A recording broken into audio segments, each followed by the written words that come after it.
Saviez-vous qu'avant le 19e siècle, Paris était une ville sombre et chaotique, avec des rues étroites, insalubres, et souvent bloquées par le trafic. Mais en 1853, un homme va tout changer. Georges Eugène Haussmann, plus connu sous le nom de Baron Haussmann. Né en 1809 à Paris, il n'était ni architecte, ni urbaniste. Alors, comment a-t-il fini par transformer la capitale ? Avant Paris, Haussmann était préfet dans plusieurs régions françaises. Il y a supervisé des travaux publics, comme des routes et des ponts. C'est là qu'il a développé ses compétences en gestion de grands projets. Quand Napoléon III monte sur le trône, il veut moderniser Paris pour en faire une capitale digne des grandes métropoles européennes. Il choisit Haussmann pour sa capacité à gérer, organiser et ne pas avoir peur des critiques. La mission d'Haussmann ? Faire table rase du vieux Paris. Il rase des quartiers entiers, exproprie des milliers d'habitants, mais le résultat était spectaculaire.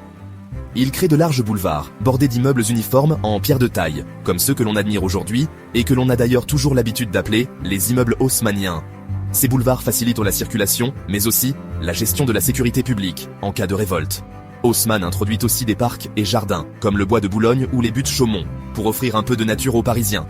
Et n'oublions pas le travail colossal sur les infrastructures. Sous la supervision d'Haussmann et de l'ingénieur Eugène Belgrand, Paris se dote d'un réseau d'égouts moderne et d'un système d'approvisionnement en eau qui révolutionne la vie quotidienne. Mais tout cela a un prix, un budget colossal, des dettes énormes et des critiques féroces. Certains l'accusent de chasser les classes populaires du centre de Paris.